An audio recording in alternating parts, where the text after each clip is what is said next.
There are many elements to a good speech, and your goal during the entire time you're behind this lectern is to keep your audience engaged, make them laugh, and keep it comfortable and conversational. But before we even start our speech, there is one thing that we have to do, and that's giving a good handshake. Handshakes are something that I've been a little bit annoyed by just because I was taught from a pretty young age to give a very warm handshake, and it's not really been done that way, but it's fine.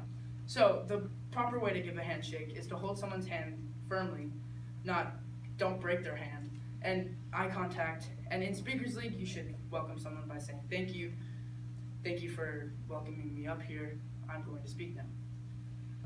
Hold your hand tightly, no flimsy arms, none of that, and eye contact, thank you. So can I get a volunteer, Dexter? So please help me welcome Dexter. Perfect. Just firm.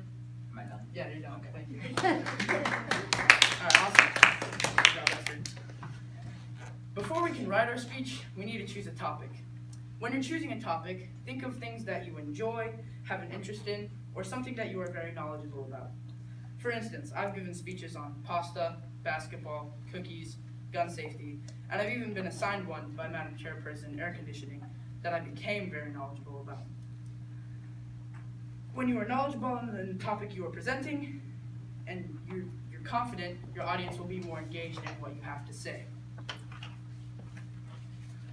I like to think of my speeches as bodies: the bones, the muscle, the skin, and finally, exercise. Should show up good.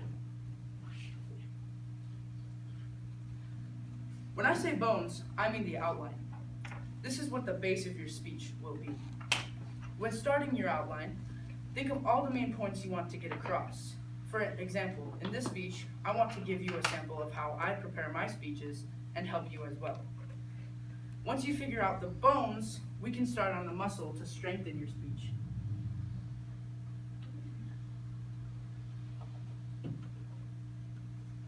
In this segment of your speech,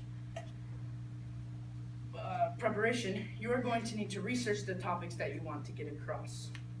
Maybe you already know everything about your topic, and in that case, great. What you want to do is you want to write it or type it down on a piece of paper. I would definitely not recommend writing it on this, even though I've done it today for, I don't know, I was short on time, so I just kind of, made one of these. But typically, you should put it on note cards, leave it down on the table. Don't touch it though, don't hold your speech like this and look down the whole time.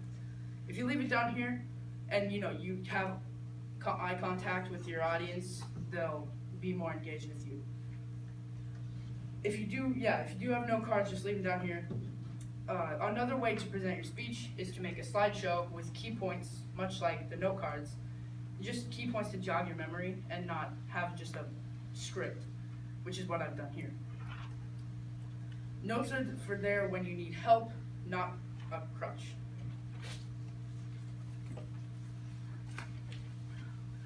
All right, now for the skin. When I say skin, I mean the visual aids of your speech. Pictures, videos, news articles, etc. This is what will hold it together much like skin. When you're choosing visual aids, make sure they don't distract your audience in a way that they won't hear you, but will help them to hear you. Now that you have your body, you need to exercise. When I say this, I mean practicing your speech. Practice with a stopwatch and make sure you're in the allotted time limit. Practice in front of an audience. That will usually help, whether that be your mom, your dad, your grandma, your brother, your sister, or your pet tortoise named Kevin. It doesn't matter. If you don't have an audience, practice in front of the mirror or record yourself. Recording yourself and hearing yourself speak is very helpful. Practice so that when you deliver your speech, you sound comfortable, you know what you're saying, you know the topic, all of your information is correct, and so you're having just a conversation. That's what a speech should be. If you mess up, don't worry about it. Take a deep breath and get your bearings. It's a lot better than completely blanking out during a speech. Even Colin, our most senior member, I'm sure, has had blankouts. Just remember that this is a place to improve your public speaking skills, not showcase your perfect ones. If you have a solid outline, good visual aids, practice, you can sound and look very professional. Lastly, don't be afraid to have fun. When you sound bored and you aren't engaged with your audience, everyone tends to be bored. Whatever the vibes you give off, the audience will put them back onto you. Make sure you're keeping the audience focused on what you want them to focus on and not what they're going to have for dinner. In conclusion, your conclusion shouldn't end with just, "Thank you, Miss MC," for example. That's why robots are really cool, Miss MC. But, for example, when you are putting together a speech, always remember the 4 elements to writing one: the bones, muscle, skin, and exercise. And remember, always have fun doing it. Thank you.